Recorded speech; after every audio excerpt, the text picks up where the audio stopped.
In the winter of 1991, a Marine Corps sergeant on gate duty at the United States Embassy in Islamabad watched a man walk slowly across the visa line forecourt and stop 10 feet short of the pedestrian sallyport. The man was wearing a long brown coat of unwashed goat wool, leather sandals lashed to his feet with strips of inner tube, and a cap that no one in Pakistan had worn since the early 70s. His beard reached the middle of his chest. The fingers of his right hand were missing past the second knuckle, and the skin of his face had the cracked, sunburned look of a man who had spent more than a decade above 10,000 feet. He stood there in the freezing rain without speaking until the sergeant came down from the gatehouse and asked him in Urdu what his business was. The man answered in English. He said his name was Earl, and he believed he was an American. He took 11 seconds to remember the rest of it. Around his neck, on a hand-cut goat leather thong, hung 2 stainless steel dog tags. The sergeant turned them over in the rain and read a name that, according to every record the embassy had access to, belonged to a man who had been killed in a training accident in Kentucky 12 years before. To understand how Earl Boudreaux ended up at that gate, with those tags around his neck and 10.5 fingers on his hands, we need to go back 45 years to the autumn of 1979, when a Chinook helicopter lifted off a strip of cracked tarmac in northern Pakistan and flew east toward a pass in the Hindu Kush that, according to the maps the Pentagon kept, did not exist. Drop a comment and let us know what city or part of the world you're tuning in from. And if this kind of storytelling is your thing, we'd love to have you subscribed. Marine Sergeant Curtis Weems had been on the Islamabad embassy detail for 14 months when the man in the goat wool coat walked up to his gate. He had seen, in that time, a Pakistani Army colonel try to bluff his way past the Marine post with an expired identity card, a French journalist arrive in tears with a story about her stolen passport, and one drunk Australian climb the perimeter wall in the middle of the night looking for a bathroom.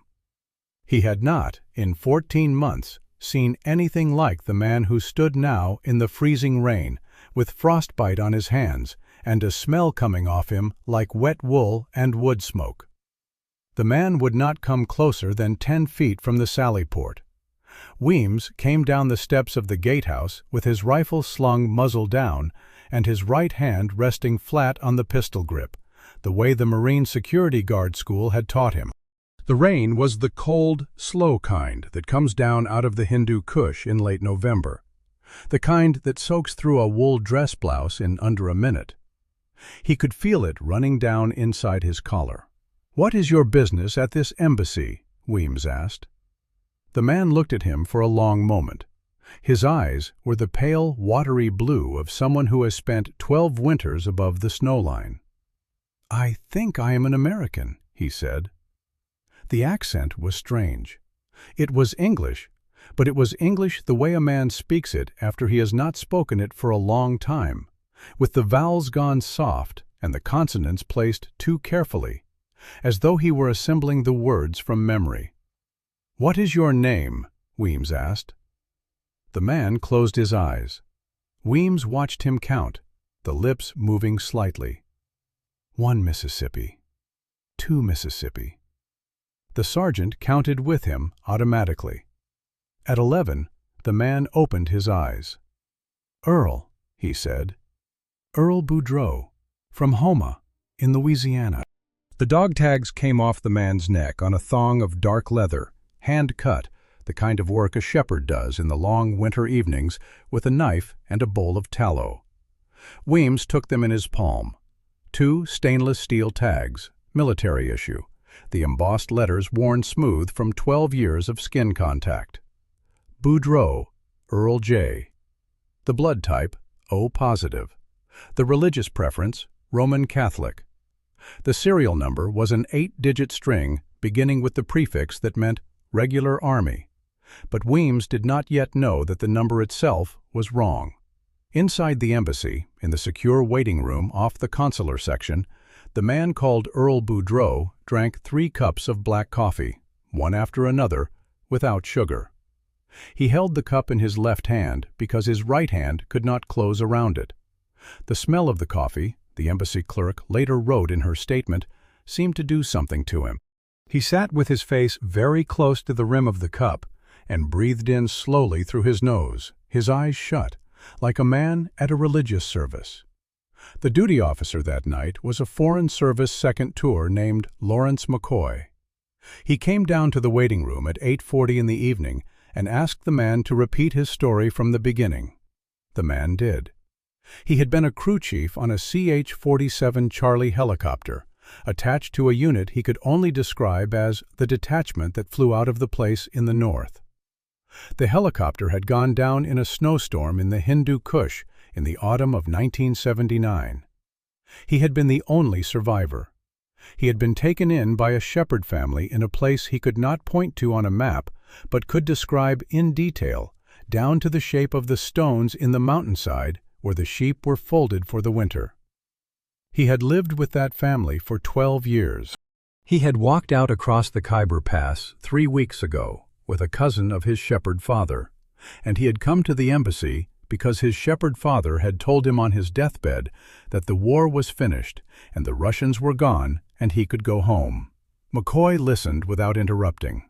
When the man was finished, McCoy excused himself and went upstairs to the defense attaché's office and used the secure line to call the Pentagon.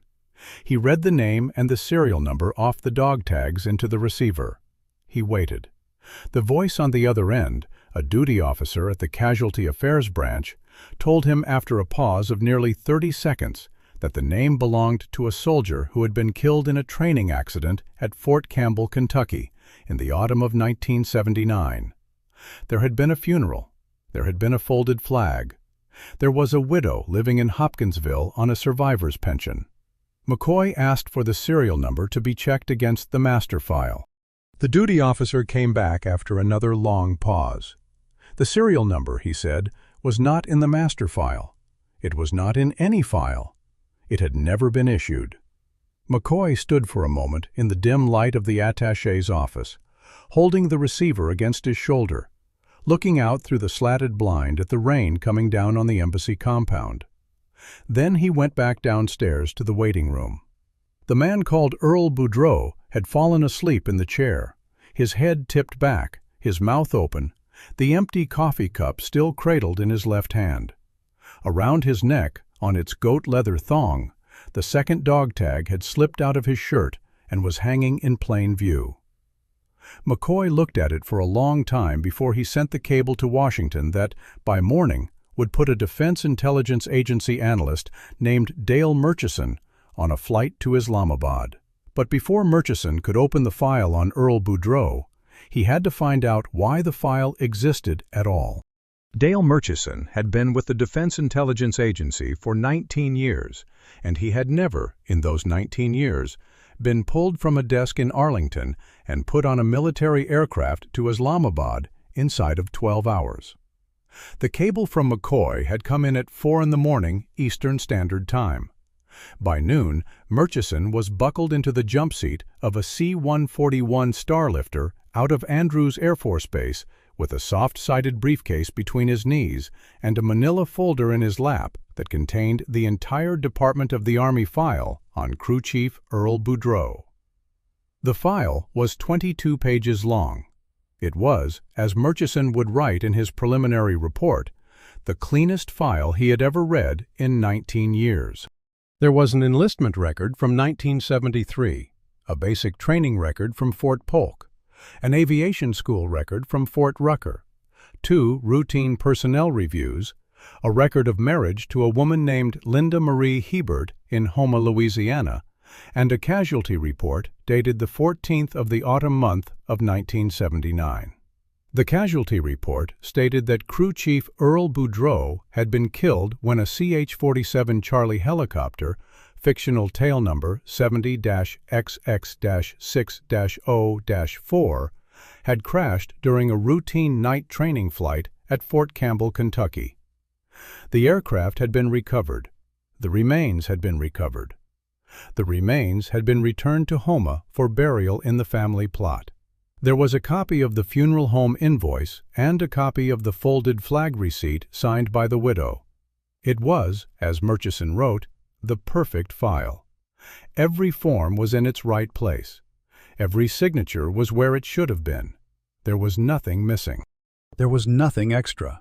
There was nothing in the file that was not exactly the file of a man who had died in a training accident in Kentucky in the autumn of 1979.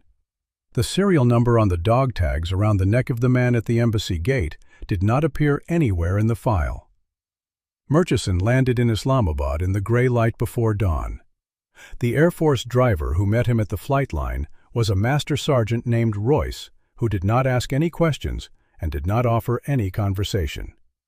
The drive into the city took 40 minutes through wet streets that were just beginning to come alive with the smell of charcoal cook fires and the sound of the morning calls to prayer from the loudspeakers on the minarets.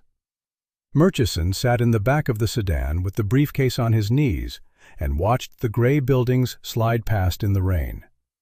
He was 47 years old. He had been a captain in Vietnam, had flown 2 tours as a Cobra pilot, had been hit twice, and walked away from 1 crash. And he knew, without being able to say exactly how he knew it, that the file in the briefcase on his knees was a lie. The man waiting for him in the secure room in the basement of the embassy was a long way from the file. Boudreaux had been bathed and shaved and given a set of khaki trousers and a flannel shirt that did not quite fit him because he had lost so much weight in the mountains. The beard was gone. Without it, the face was the face of a 43-year-old man who looked 60. His remaining fingers had been bandaged by the embassy nurse. The dog tags were back around his neck on the goat leather thong. He had asked, the nurse said, very politely, that they not be removed. Murchison sat down across the table from him with the file open between them. He did not show Boudreaux the file. He asked him, instead, to walk through what he remembered from the morning of the flight forward. Boudreaux talked for 3 hours. The story came out slowly, in the careful, almost translated English of a man whose first language had become something else. There were gaps. There were names he could not remember, and names he remembered too well. He could not remember the name of the pilot. He could remember the smell of the cockpit, the particular sweet acrid burn of JP4 jet fuel mixed with the gun oil on the door gunner's M60 and the coffee in the thermos that the loadmaster always carried. He could remember the way the sound of the rotors changed when they came over the ridgeline, the deep slap of the blades going thin in the high, cold air. He could remember the snow coming up at the windscreen, white and gray and white again, and the pilot, whose name he could not remember, calling out airspeed, and then the cyclic going hard against his hand. And then, nothing. He said, more than once, that he was very glad to be drinking American coffee. He said it the way a man says something he has rehearsed in his head for a long time. Murchison left him in the secure room at noon and went upstairs to the defense attaché's office and placed a call on the secure line to a man at the Pentagon whose name was not on any organizational chart. He told the man that he was looking at a serial number that did not exist on the dog tags of a man who, by the file, did not exist either, but who was sitting in a chair in the embassy basement drinking his 4th cup of coffee and asking, very politely, when he could call his wife. The man at the Pentagon was silent for a long time. Then he said that Murchison should not, under any circumstances, allow Boudreaux to make that call. He said that Murchison should keep the file closed and the man in the room and the dog tags in his pocket until further notice. He said that someone would be in touch. Murchison hung up the phone. He sat for a moment looking at his hand on the receiver. Then he went back down to the basement, took the dog tags from the table where Boudreaux had set them down, turned them over in his palm, and read the serial number again. The number that was not in any file. The number that, according to the man on the secure line, he was not supposed to ask about. He copied the number into the back of his notebook in pencil. Then he handed the tags back to Boudreaux and watched him put them on again, very carefully, as though they were the only thing in the room that was still his. By that night, Murchison had pieced together enough to know that the helicopter that had taken Boudreaux into the Hindu Kush in the autumn of 1979 had not been on a training flight. It had not been over Kentucky. It had not been carrying the cargo the manifest said it had been carrying. And the unit it had belonged to was not in any organizational chart Murchison had ever been cleared to see. The pre-flight briefing for the mission that did not exist was held in a tin-roofed Quonset hut at the end of the strip in northern Pakistan in the late afternoon of an autumn day in 1979. The strip was not on any flight chart. The Quonset hut had been put up by Army engineers during the Pakistan-American Military Aid Program in the late 1960s and had been used since then for purposes that the four men sitting on folding chairs inside it that afternoon did not entirely understand and had been instructed not to ask about. The pilot was Chief Warrant Officer 3 Roy Thibodeau, 34 years old, a Cajun from Erath, Louisiana, with 2 Vietnam tours and 4,000 hours on Chinooks. The co-pilot was First Lieutenant Glenn Hargrove, 28, West Point class of 74, on his first overseas posting after a stateside tour at Fort Rucker. The flight engineer was Specialist 5 Curtis Weems, Sr., no relation to the Marine sergeant who would be standing at the embassy gate 12 years later, although the two men shared a name. The crew chief, on his second 6-month rotation with the detachment, was Specialist 5 Earl Boudreaux of Houma, Louisiana, married 18 months, no children. The briefing officer was a major. He stood at the front of the Quonset hut with a 1 to 50,000 topographic map pinned to a corkboard and a wooden pointer in his right hand, and he walked the 4-man crew through the route in the careful, flat voice of a man who had given the same briefing a number of times before. The cargo, he said, was 6 olive-drab footlockers, sealed and weighed and manifested as commo gear. The footlockers would be loaded by personnel who were not on the flight crew and would not be discussed with the flight crew. The destination was a strip on the northern side of the Hindu Kush, designated on the route map only as Point Yankee. The estimated flight time was 3 hours 40 minutes, including 2 refueling stops, both at unimproved strips that the major identified by latitude and longitude only. The aircraft would be a CH-47 Charlie, fictional tail number 70XX604, drawn from the detachment's pool of 3 airframes that morning. The major did not introduce himself by name. The 4 crewmen did not ask. In the unit they belonged to, which had no name and no patch and no entry in the master organizational chart of the United States Army, you did not ask the major's name, and he did not ask yours. You read the manifest. You flew the aircraft. You did not discuss it afterwards. Boudreaux walked out of the Quonset hut after the briefing and went to the latrine and stood at the urinal trough and listened to the rain coming down on the tin roof. He thought for a moment about the smell of the Gulf in the morning when the shrimp boats came in at Houma, the wet rope smell, the diesel smell, the smell of the brown water in the bayou under a hot sun. He thought about Linda. He thought about the way she had looked at him at the airport in New Orleans, the morning he had left for the second rotation. Her face under the brim of the straw hat, her hand on the strap of his duffel bag. She had said quietly, "You come home this time, Earl." He had said he would. The pre-flight took 40 minutes. The Chinook was an early Charlie model, the airframe tired, the rotor blades scuffed at the leading edges from the laterite dust of the strip. Boudreaux walked the airframe with Weems Sr., ticking off the items on the kneeboard. The smell of JP-4 was thick in the cool, wet air, and the fuel truck was a battered blue thing with no markings on the tank. They took their seats. Thibodeau ran up the engines. The slap of the rotors going through translation lift came up around them like the sound of a great heart beating. They were on the strip, with the loadmaster's ramp closed and the cargo of 6 footlockers strapped down on the deck, and Thibodeau was about to call for clearance to lift when a sedan came down the access road from the direction of the headquarters building and stopped abreast of the loadmaster's ramp. The major got out of the back. With him was a man in civilian clothes, khaki trousers, a navy blue windbreaker, a rolled-brim canvas hat, who did not look at the 4 crewmen and did not introduce himself. He climbed up the ramp, stepped over the cargo, and took the empty jump seat at the rear of the cargo bay. He set a small leather satchel between his feet.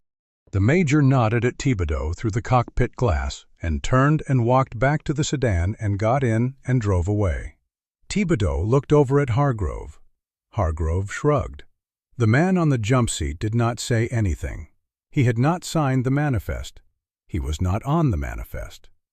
Boudreaux, standing at the loadmaster's position with his hand on the cargo strap winch, looked at him for a long moment, and the man looked back at him, and there was something in the man's face, not unfriendly, just calm and watchful and perfectly still, that Boudreaux would still be able to see clearly 12 years later in the basement of the embassy in Islamabad.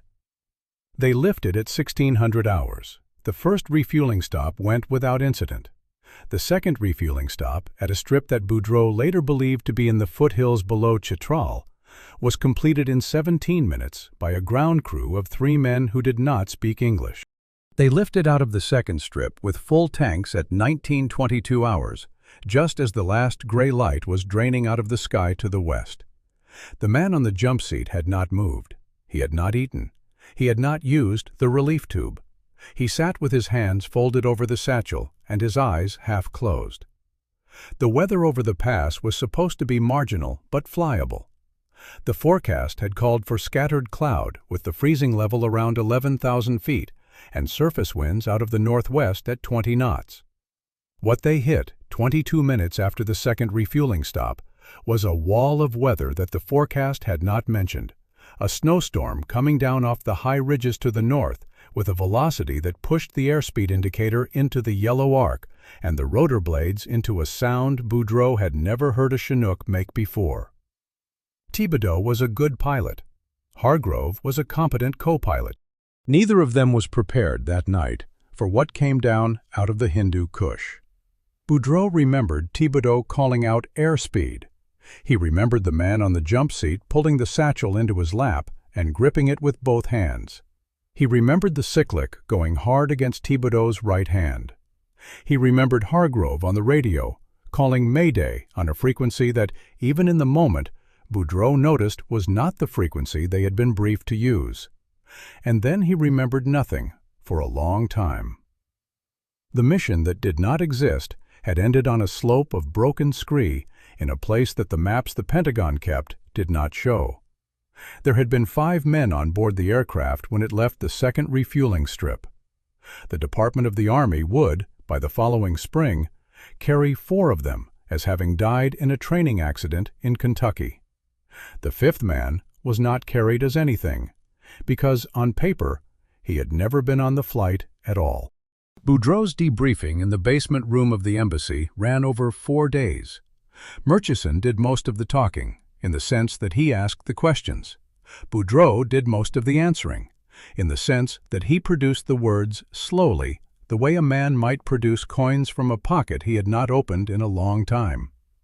Between sessions, Boudreaux slept 12 hours at a stretch on the cot in the secure room and ate, when the embassy cook brought meals down, exactly half of what was put in front of him, no matter what was on the plate.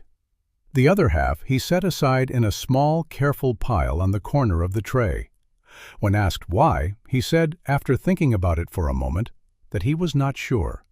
It was a habit. He had not eaten a full meal in 12 years. The shepherd's name was Kurban. He was, by Boudreaux's estimate, 65 years old in the autumn of 1979, which would have made him in his late 70s when Boudreaux walked out across the Khyber. He had died, Boudreaux thought, the previous spring. The valley they had lived in was 3 days' walk from the wreck site, north and east, on the watershed side of a ridge where the snow stayed 9 months of the year. There were 11 families in the village. They were Waki, an Iranian language people who had been living in the high valleys of the Hindu Kush for longer than there had been a country called Afghanistan or a country called Pakistan to dispute the line between them. Kurban had found him, Boudreaux said, 2 days after the crash. He had been looking for a strayed yearling ewe. He had come up over a ridge with his goat-hair tarpaulin folded under his arm and seen the smoke of the wreck still rising from the slope below, and a man in a leather flight jacket lying in a snowdrift 20 feet from the broken tail of the helicopter, alive, but with his right foot already gone black to the ankle. Kurban had wrapped him in the tarpaulin, put him on the back of his pony, and walked the 3 days back to the village in the snow. The right foot had come off in the village in the 2nd week. The 2½ fingers of the right hand had come off in the 3rd week. Kurban's wife, whose name Boudreaux pronounced Bibi Ghoul, had cauterized the stumps with a heated iron rod and packed them with a poultice of wet barley flour and the rendered fat of a wild ibex, and Boudreaux had not gotten an infection and had not died. He had stayed in Kurban's house through that first winter because there was nowhere for him to go, the passes being closed by snow until April. By the time the passes opened, the Soviet army had crossed the border into Afghanistan, and the entire region was at war, and there was still nowhere for him to go. By the 2nd winter, Kurban had begun teaching him the Wakhi names for the parts of a goat. By the 3rd winter, he had a beard. By the 5th winter, he had stopped keeping count of the winters. By the 8th, his wife's face had begun to go gray and indistinct in his memory, like a photograph that has been left too long in a damp drawer. Murchison asked him, on the 2nd day of the debriefing, whether he had ever tried to leave. Boudreaux thought about this for a long time. He said finally that he had thought about it in the early years, but that there was a war on, and he did not speak the language well enough yet, and he did not know which valleys were held by whom, and he was afraid that if he tried to walk out and was caught by the wrong people, he would be sold to the Russians or to one of the Mujahideen factions, who in those years sometimes traded foreigners for cash or for weapons. He said that Kurban had told him more than once that the war would end, and when it ended, he would be taken to the Khyber and shown the way home. He said he had believed Kurban. He said, after a pause, that he had also thought, sometimes, that he was already dead, and that the village was where dead American soldiers went. He said this without expression, and he said it only once, and Murchison did not ask him to repeat it. There was a moment on the 3rd day that Murchison would write up later as one of the strangest of his 19 years. He had been asking Boudreaux about the period after the crash, the immediate hours, the question of whether he had seen anyone else come out of the wreck. Boudreaux had answered that he had not. He had been thrown clear, he believed, through the broken rear of the cargo bay. He had been knocked unconscious. When he had come to, the aircraft was burning and the snow was coming down, and he had not been able to get back inside because of the heat. He had crawled 20 feet into a snowdrift and had been unable to move further, and he had lain there for the better part of 2 days, drifting in and out of consciousness, until Kurban had found him. Murchison asked, very carefully, whether he had heard anything during those 2 days. Voices, footsteps, anything. Boudreaux said, after a long pause, that he thought he had heard something on the 2nd day that might have been a man walking past him in the snow. He said he had not been able to open his eyes.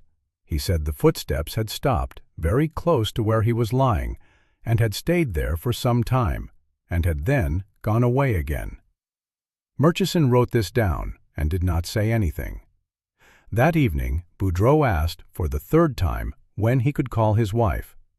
Murchison told him, gently, that there were some procedures still to be completed, and that he would let him know as soon as the call could be arranged.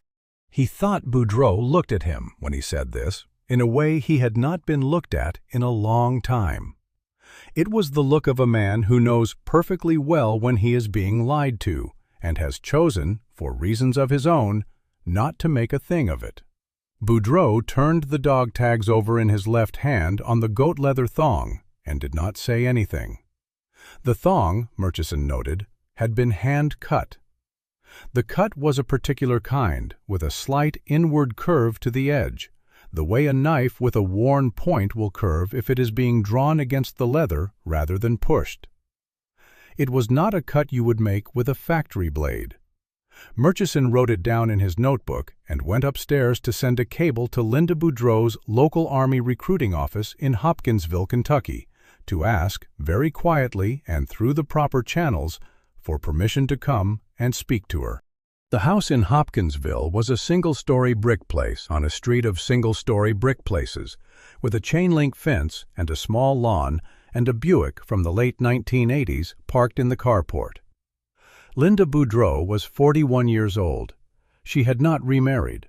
She worked as a bookkeeper for a feed and seed cooperative on the north side of town. She had agreed to see Murchison on a Wednesday morning in the cold gray spring of 1992, after the proper channels had been gone through and the Army Casualty Affairs liaison had explained to her, in the careful, indirect language of that office, that there were some additional questions about her late husband's case that the Defense Intelligence Agency wished to ask. She made coffee. She set out a plate of store-bought butter cookies.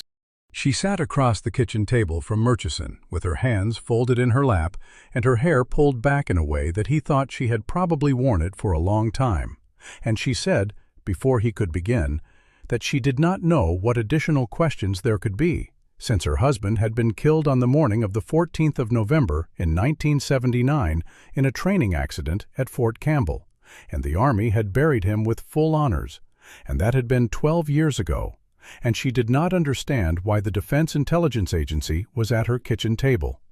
Murchison said he understood. He said he was very sorry to be there. He said that, before he could explain, he needed her to do something for him, which was to tell him about the letters. There were 41 of them. She kept them, she said, in a Buster Brown shoebox on the top shelf of the bedroom closet. She got up and brought the shoebox to the table and set it down between them and lifted the lid. The letters were arranged in chronological order, the oldest at the back, the newest at the front. Each one was in its original Department of the Army envelope, with the address typed in the careful fixed-pitch font of a Selectric typewriter. Each one was on letterhead. Each one was signed in blue ballpoint by the same officer. The first letter was the casualty notification, dated the autumn of 1979. The second was the formal letter of condolence from the Secretary of the Army, dated 2 weeks later. The third was a letter explaining the survivor's benefits package. The fourth was a letter confirming receipt of her completed paperwork. After that, the letters came roughly every 6 months, sometimes annually, in a sequence that Murchison realized, as he turned them over in his hands, formed an unbroken chain of communication between Linda Boudreaux and one specific officer in the Department of the Army from the autumn of 1979 to the spring of 1991. The letters were always polite. They always asked after her health. They always referred to Earl in the past tense. They always offered, if she had any further questions, to be of assistance. They were always signed by the same man. Murchison read the signature. He read it 3 times. The hand was a careful, economical hand, with a particular way of crossing the T's that suggested a man who had learned to write at a school where penmanship was taken seriously. The printed name beneath the signature read, Major Glenn E. Hargrove, U.S. Army, Casualty Affairs Liaison. Murchison sat very still for a moment with the letter in his hand. He asked Linda, in a voice he kept as steady as he could, whether she had ever met Major Hargrove in person. She said she had not. She said the Major had always written from the Pentagon. She said he had been very kind over the years, very patient, very thorough in answering her questions. She said she had once, on the 5th anniversary of Earl's death, written to thank him for the trouble he took, and he had written back to say that it was no trouble at all, that Earl had been a fine soldier, and that his country owed him a debt that could not be repaid. She said it, when she said it, in a way that suggested she had said it to herself a great many times. She showed him a photograph of Earl in his dress greens that she kept in a small standing frame on the bookshelf in the living room. The photograph had been taken at his graduation from aviation school at Fort Rucker in the early 1970s. He was standing in front of a brick wall with a younger man's face, smiling, in the way that men smiled in photographs in those years, slightly self-conscious, slightly proud. He had all his fingers. He had 2 feet. Murchison thanked her for the coffee. He thanked her for the cookies. He took, with her permission, the most recent of the letters from the shoebox, the one dated the spring of 1991, 6 months before her husband had walked into the embassy in Islamabad, and he put it carefully into a manila envelope and into his briefcase. He shook her hand. He told her he would be in touch. He drove back to Nashville in the rented sedan with the letter in the briefcase on the passenger seat and a pressure in his chest that he had not felt since the day in the spring of 1968 when he had walked away from the Cobra in the rice paddy outside Tay Ninh with both his crew chief and his gunner dead in the wreck behind him. When he got back to Arlington, he pulled the personnel record on Major Glenn Hargrove. The record showed a man who had served with distinction in a series of stateside postings from the autumn of 1979 forward, who had retired as a full colonel in the late 1980s, and who was currently living in a lake house outside Asheville, North Carolina, drawing his pension. The record did not show, anywhere in it, a posting to the unit that did not exist in the autumn of 1979. Murchison pulled the letter from the manila envelope and laid it down on his desk under the green-shaded lamp. He took from the back drawer of the desk a copy of the casualty report that had been in the original file in Islamabad. He laid the 2 documents side by side. The signature on the casualty report, the one that, according to the Pentagon, had been issued the day Earl Boudreaux had died in Kentucky, was the same signature as the signature on the letter from the spring of 1991. It was the same hand. It was the same pen. The casualty report, however, had been signed and dated 3 days before Major Hargrove's officially recorded posting to Casualty Affairs began. 3 days before he was supposed to have had the authority to sign anything at all. From the After-Action Recovery Report, Joint Recovery Element North, Spring 1992, Paragraph 2. The wreckage of CH-47 Charlie aircraft, fictional tail 70XX604, was located on a north-facing scree slope at elevation approximately 14,200 feet above mean sea level, in a watershed designated by local nomenclature as the upper valley of Redacted, on the southern side of the divide, on the morning of the 3rd day of recovery operations. 3 sets of human skeletal remains were recovered from the cargo bay area. A 4th set was recovered from a shallow scree grave situated approximately 110 feet upslope of the main wreckage. End paragraph 2. Roy Thibodeau was 51 years old and had been retired from Army aviation for 9 years when the Defense Intelligence Agency contacted him in the early spring of 1992 and asked, very politely, whether he would consent to lead a recovery team into the Hindu Kush. He shared a name with the Chinook pilot from the autumn of 1979. Roy was a common Cajun name in his generation, but no relation. He was a Warrant Officer 5, retired, formerly of the Army's Special Operations Aviation Regiment, and he had led 6 recovery operations in his career, 3 in Laos and 3 in the highlands above Pleiku. He took the contract. The team flew into Peshawar on a chartered C-130 in the 2nd week of April. They had with them a Pakistani Army liaison, an Italian forensic anthropologist named Dr. Conti, who had worked the Argentine recovery cases in the late 1980s, and a Pakistani-American interpreter who spoke Wakhi and 3 dialects of Pashto. They moved into the foothills by Pakistani Army truck, then by mule, then by foot. The walk-in took 5 days. They reached the scree slope on the morning of the 6th day in a clear, cold dawn with the sky the color of a piece of old turquoise. The wreck was where Boudreaux's debriefing had said it would be. It had been there for 12.5 winters, and the high ultraviolet of the altitude had bleached the aluminum to the color of bone. The forward fuselage had broken off at the forward transmission, and lay 40 feet downslope from the main hulk.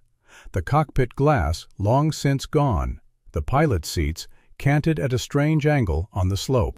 The aft fuselage was largely intact, the rotor blades sheared off and scattered down the scree. The cargo ramp was still down. Snow had drifted into the cargo bay through 12 winters and melted out through 12 summers. Inside the cargo bay, on the deck, in the spaces between the ribs of the airframe, were 3 sets of skeletal remains. Dr. Conti spent the first day cataloging what was on the surface.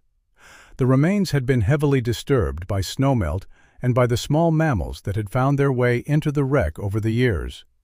The bones were largely complete.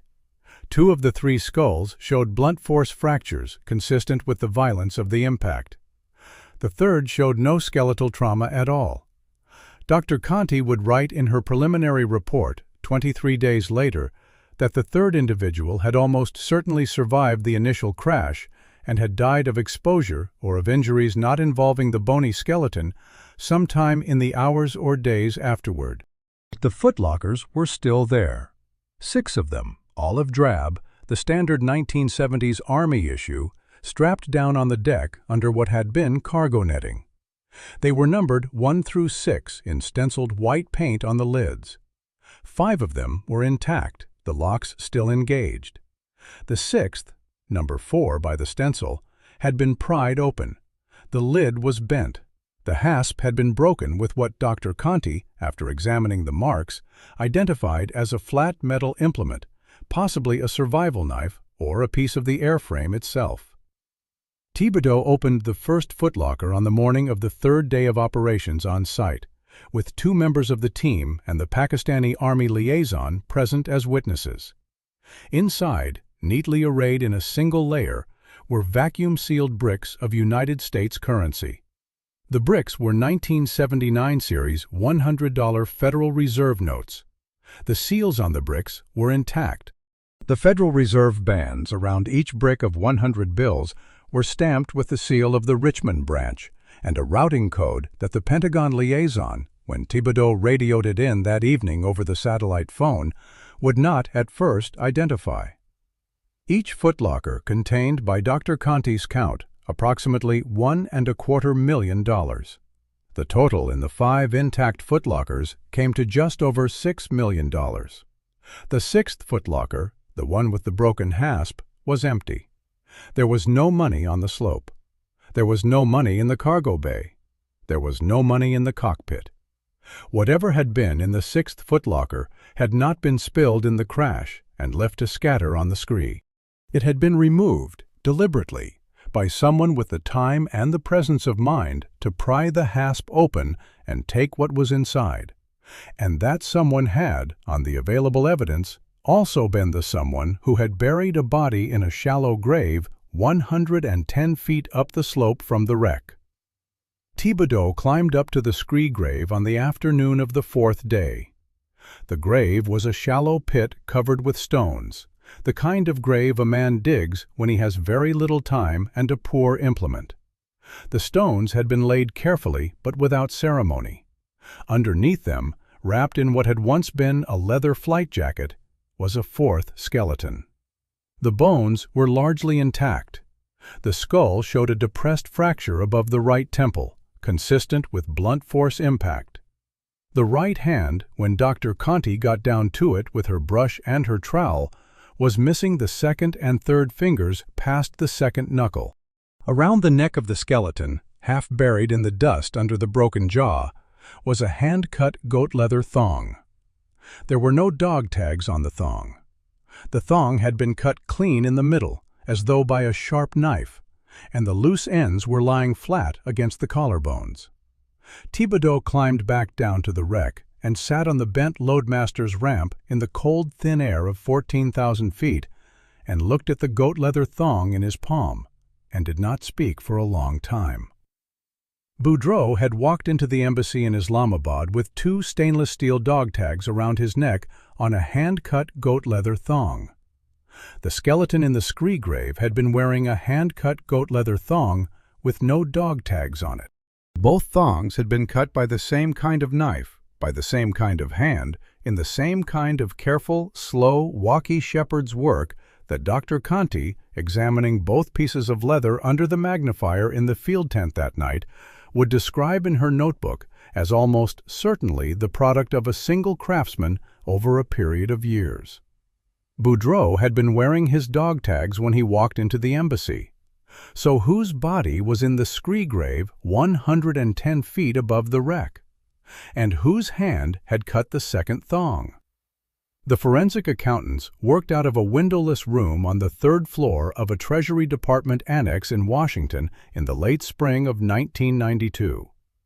The room had 2 metal desks, a green-shaded lamp on each desk, a Mosler safe in the corner, and a chalkboard on which the senior accountant, a woman named Henrietta Voss, had written the routing code from the Federal Reserve bands in white chalk in numerals 6 inches high.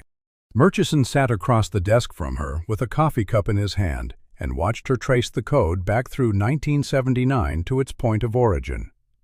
The currency had been logged out of the Richmond branch of the Federal Reserve in the early autumn of 1979.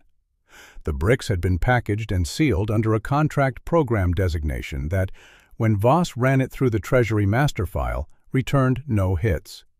There was no record of the program. There was no record of the contracting officer. There was no record of the receiving party. The shipment had simply gone out of the vault and into a sealed transport, and the sealed transport had gone to a Department of the Army receiving station at Fort Belvoir, Virginia, and from Fort Belvoir, by air, to a destination that had not been entered into the Treasury manifest.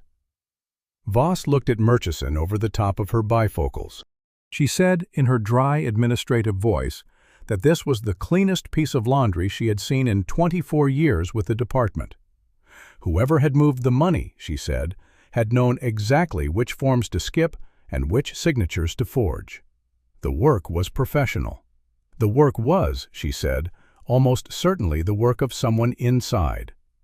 Murchison drove out to Fort Belvoir the following morning and spent 6 hours in the records room of the Quartermaster Corps.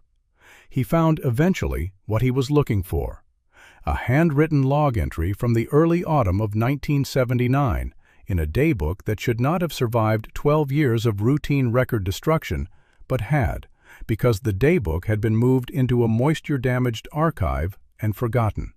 The entry showed the receipt of 6 olive-drab footlockers, sealed, weighed, manifested as commo gear, and transferred by air to a destination listed only as Detachment 76.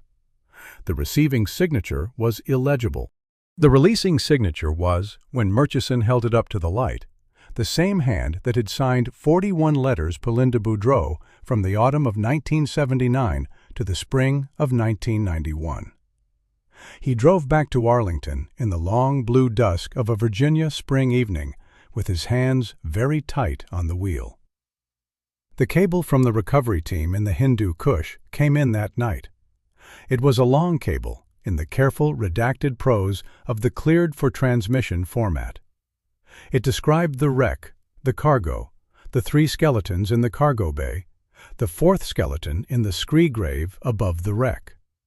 It described the missing fingers on the right hand of the 4th skeleton. It described the depressed fracture above the right temple. It described the hand-cut goat leather thong with no dog tags on it. It described the thong as having been cut clean in the middle by a sharp knife. Murchison read the cable 3 times. He sat at his desk in the green-shaded light of the lamp with the cable in his hand and the most recent letter from Major Hargrove to Linda Boudreaux on the blotter in front of him, and he tried to assemble what he was looking at into something that made sense. Boudreaux was in Islamabad with all his fingers except the 2.5 that had come off in the 3rd week after the crash. Boudreaux was wearing his dog tags on a goat leather thong. There was a 4th skeleton in a grave above the wreck with the same right-hand fingers missing, and a thong around its neck cut clean by a knife. There were 2 possibilities. Either there had been 2 American crew chiefs on the helicopter, both of them Boudreaux's height and build, both of them missing the same fingers on the same hand, both of them wearing identical hand-cut walkie goat leather thongs, which was an absurdity. Or the body in the grave was not a crewman. The body in the grave was someone else, someone who had survived the crash, walked away from the wreck, lived long enough to be given a thong by the same shepherd who had given Boudreaux his, and then died. And someone, after that death, had cut the thong off the dead man's neck and taken what was on it, the fingers on the right hand. The Cajun crew chief, the Waukee village, the same shepherd's knife. There had been a fifth man on the helicopter. Murchison thought about the man Boudreaux had described in the third day of his debriefing, the civilian in the navy blue windbreaker and the rolled-brim canvas hat, who had come out of the major's sedan at the last minute and climbed into the jump seat and not signed the manifest. The man with the leather satchel between his feet. The man Boudreaux had said was watching them with a calm, watchful, perfectly still look that he had remembered 12 years later in a basement in Islamabad. Boudreaux had said he had not seen anyone else come out of the wreck. He had said he had heard, on the second day, what might have been footsteps in the snow, very close to where he was lying, that had stopped and stayed for some time and then gone away. Murchison opened his notebook and wrote down a single sentence in pencil. The man on the jump seat survived the crash, dug into the open footlocker, took what was inside, and walked out before Kurban arrived. He underlined it twice. Then he wrote beneath it, "The body in the scree grave was not put there by the man who survived. It was put there 12 winters later by someone else who came back." He sat for a long time with the pencil in his hand. Then he reached for the telephone and placed a call to the Pakistani-American interpreter on Thibodeau's recovery team and asked the man to ask Kurban's surviving family, very gently, when the second thong had been cut and by whom. The answer came back 2 days later by satellite cable. Kurban's son, who was 40 years old and the head man of the village, had told the interpreter that the second thong had been cut by his father the previous spring, 2 days before he had died. The thong had been cut from the neck of a man who had come into the village on foot in the early spring snow, asking after the American who had lived with them. The man had stayed 1 night. He had spoken to Kurban for 2 hours alone in the back of the goat pen by lamplight. In the morning, he had walked back out into the snow toward the wreck and had not come back, and Kurban had known where to find him because Kurban had told him the night before exactly where the wreck was. The man had been wearing American clothing, the son said, American boots.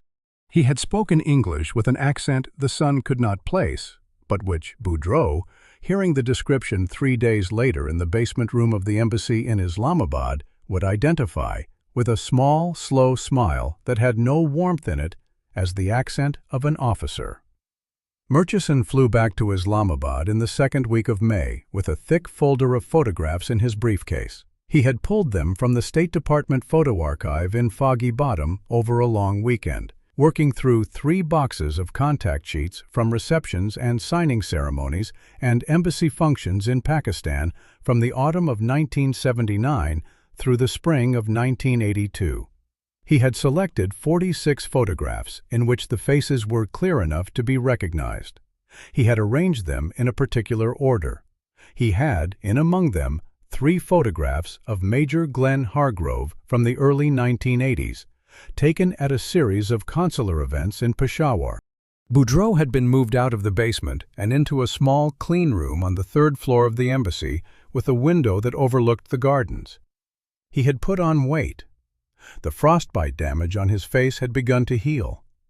His remaining fingers were still bandaged, but he had begun to use them, slowly, when he held a coffee cup or turned the pages of a book.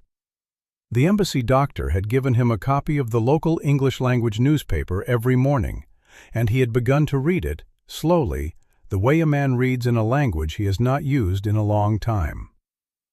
Murchison sat down across from him at the small table by the window with the folder of photographs and asked him, very gently, whether he would be willing to look at some pictures. Boudreaux nodded. Murchison laid them out, one at a time, face up, on the table. He did not say anything as he laid them out. He did not point. He simply placed each photograph and waited and watched Boudreaux's face. Most of the photographs Boudreaux looked at for 2 or 3 seconds and then turned aside with a small shake of his head. He did not recognize any of the people in the first 31. The 32nd photograph was a black and white from a State Department reception in Peshawar in the spring of 1981. It showed a group of 7 men standing in a half circle in front of a curtain, holding glasses, talking, the way men talk at receptions. 2 of them were Pakistani officials. 3 were American Foreign Service officers. The 6th was a military attaché in dress greens. The 7th was a civilian in a dark suit, standing slightly apart from the others, his glass in his left hand, his right hand in his trouser pocket, looking at something off-camera. Boudreaux looked at the photograph for a long time. He did not move. The skin around his eyes did a small, slow thing that Murchison would later try to describe in his report and would not be able to find the words for. Then Boudreaux raised his left hand and touched the photograph very lightly on the face of the 7th man, the civilian in the dark suit. "Him," he said. Murchison waited. "That is the man on the jump seat," Boudreaux said. "That is the man who got on the helicopter at the last minute. He had a leather satchel. He did not sign the manifest. I remember his face." Murchison turned the photograph over. On the back, in the careful indexing hand of the State Department Photo Archive, was a typed caption listing the 7 men by name. The civilian in the dark suit was identified, in the typed line, as Major Glenn E. Hargrove, U.S. Army, Official Travel. Murchison read the line 3 times. He turned the photograph back over and laid it down on the table, face up, between them. He took from the folder the most recent letter from Major Hargrove to Linda Boudreaux, the one dated the spring of 1991. He laid the letter down next to the photograph. He took from the folder a photocopy of the casualty report on Earl Boudreaux from the autumn of 1979. He laid the photocopy down on the other side of the photograph. Then he sat back in his chair and watched Boudreaux look at the 3 pieces of paper. Boudreaux looked at the photograph for a long time. He looked at the letter. He read the signature. He looked at the casualty report. He read the signature there, too. He looked at the photograph again, at the man in the dark suit, the civilian in the navy blue windbreaker, and the rolled-brim canvas hat who had become, 12 years later, the man in the dress greens with the careful selectric letterhead and the writing school penmanship. He sat for a long time without speaking. Then he asked, in a voice that was very quiet and very steady, whether Linda had married again. Murchison said no. He said she had not. He said she still lived in the house in Hopkinsville. He said she had kept all 41 of the letters in a Buster Brown shoebox on the top shelf of the bedroom closet. He said she had read them, he believed, more than once. Boudreaux nodded slowly and did not say anything. Murchison waited. After a long time, Boudreaux looked up at him.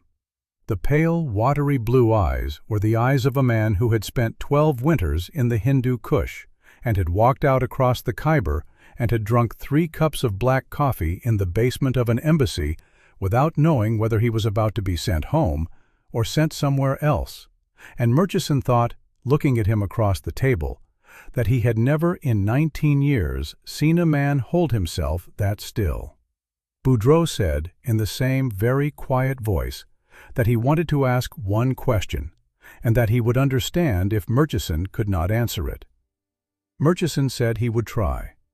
Boudreaux said, "When did this man, the man in the suit, when did he get out?"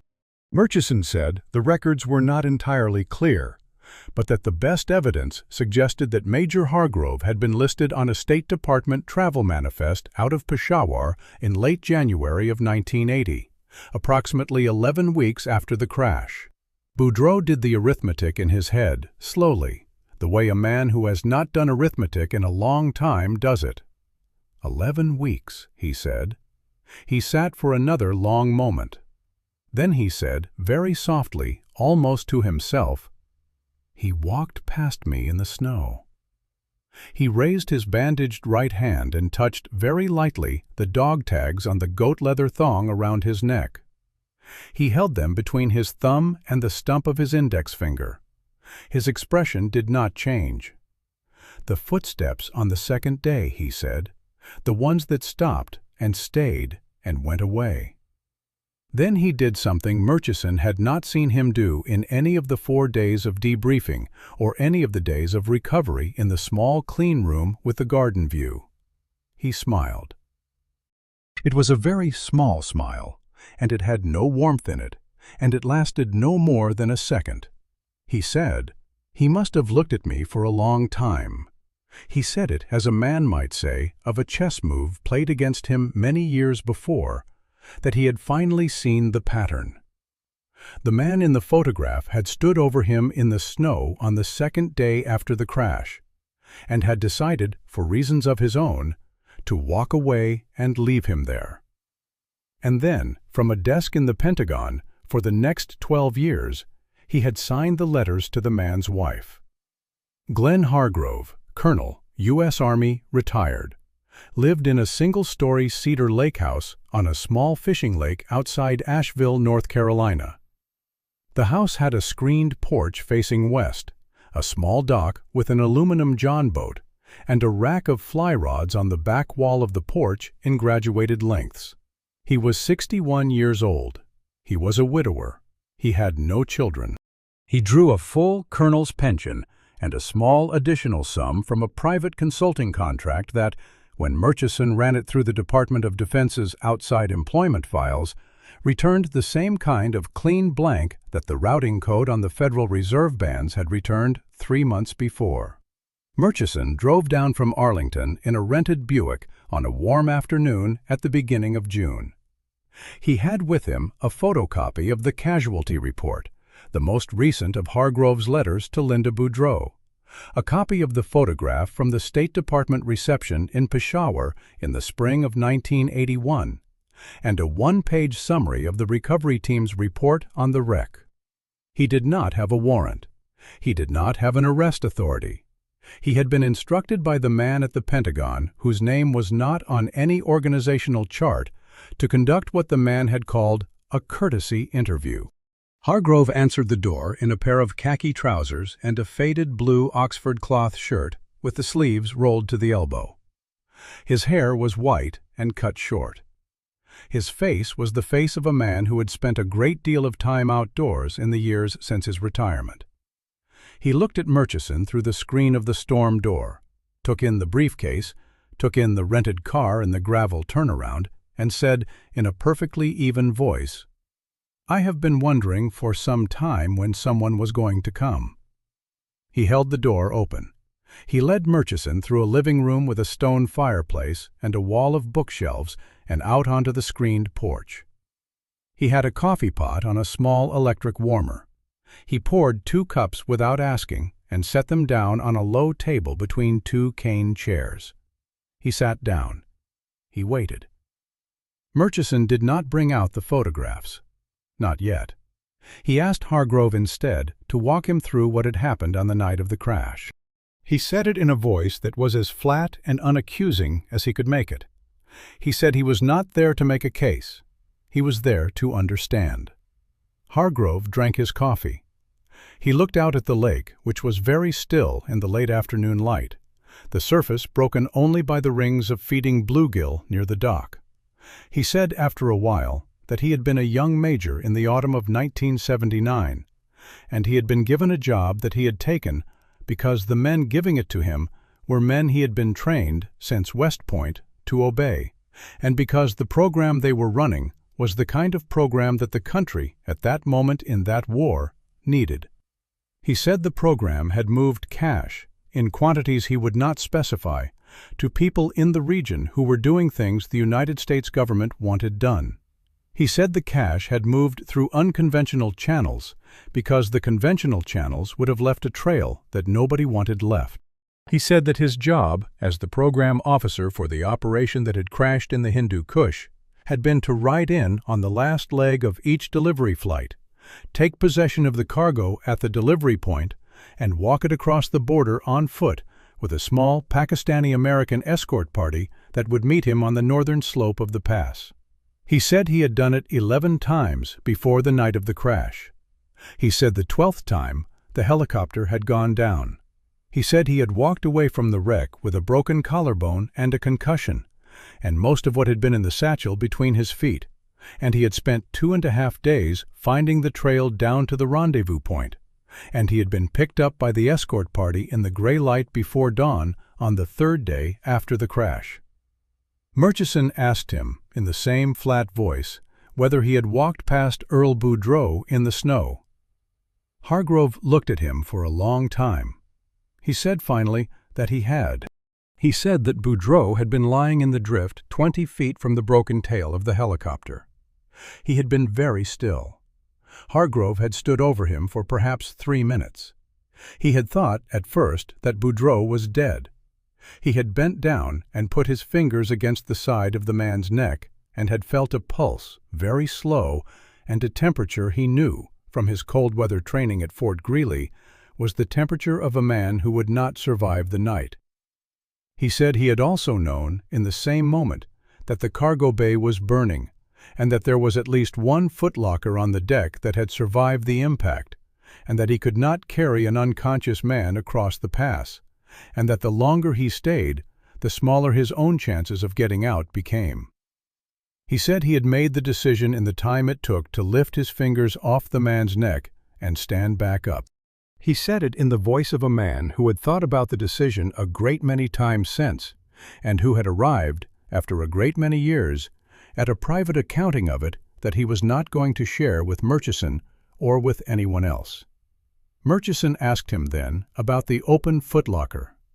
Hargrove was quiet for a moment. He said that he had taken what he could carry.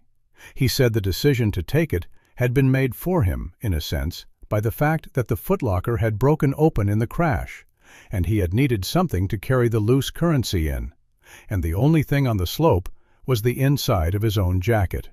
He said he had carried out approximately $1.25 million, which was the contents of footlocker number 4. He said that he had turned over, on his return to Peshawar, exactly 900,000 of it. He said the remainder he had retained. Murchison asked him whether Linda Boudreaux's pension had been paid, in part or in whole, out of that retained sum. Hargrove looked at him. He did not answer. He did not need to. Murchison asked him, finally, about the spring of 1991, about the trip to the Waukee village, about the conversation with Kurban in the goat pen by lamplight, about the walk back out into the snow toward the wreck. Hargrove was quiet for a long time.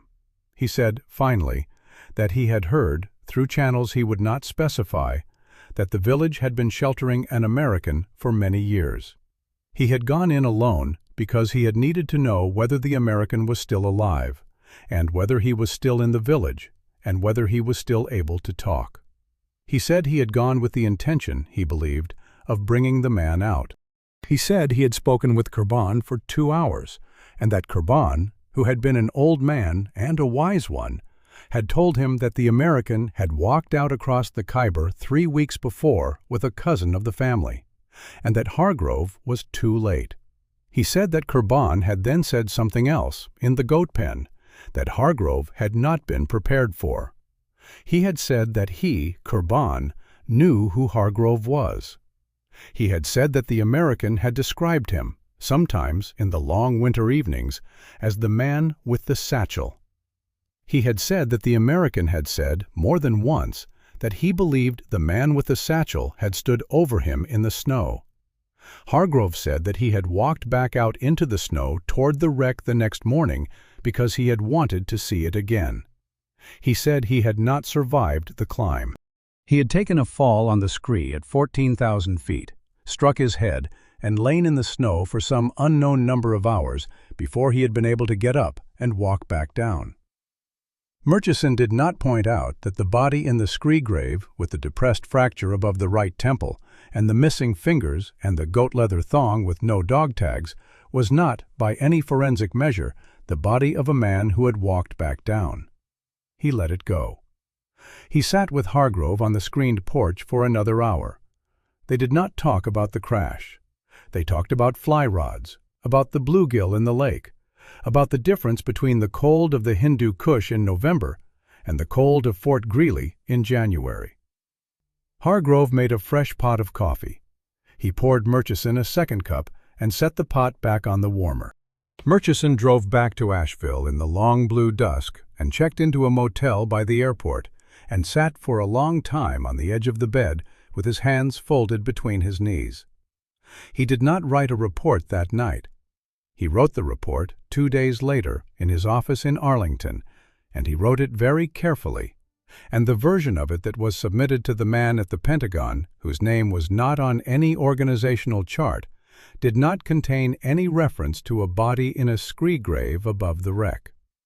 The man at the Pentagon read it. He thanked Murchison.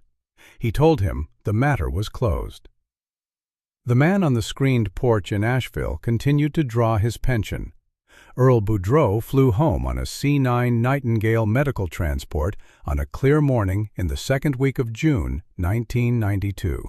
He flew from Ramstein to Pope Air Force Base, North Carolina, with a flight nurse and a Defense Intelligence Agency liaison and a small leather grip containing the only possessions he had brought out of the Waukee Valley: a goat hair shawl, a wooden bowl, and a single cooking knife with a handle of polished horn. The dog tags on the goat leather thong he wore around his neck under his shirt. The aircraft set down at Pope at 11:50 in the morning. The flight nurse helped him to the open door of the cabin. The June heat of the Carolina coastal plain came up the gangway as a thick, wet wall. The smell of the asphalt of the flight line and the cut grass of the verge and, somewhere at the edge of it, the smell of the pines. Boudreaux stood for a moment at the top of the gangway with his left hand on the rail and breathed in slowly through his nose. He had not been below 10,000 feet of elevation in any real sense for 12 years, and the air of the low country sat in his lungs like something he had to remember how to use. Linda was at the bottom of the gangway. She was wearing a blue sundress. She had cut her hair short the previous spring, and it had grown back to her shoulders, and she had pulled it up in a clip in the heat. She held her hands in front of her at her waist, the fingers laced. She did not move when he came down the steps. She waited. He stopped in front of her on the asphalt. He did not speak. The flight nurse and the liaison stood 20 feet away and looked at the horizon. She lifted her hand very slowly and touched, with 2 fingers, the place on his shirt where the goat leather thong came up out of the collar. He bent his head. She lifted the thong over his head and held the dog tags in her open hand and looked at them in the sunlight. She read the name.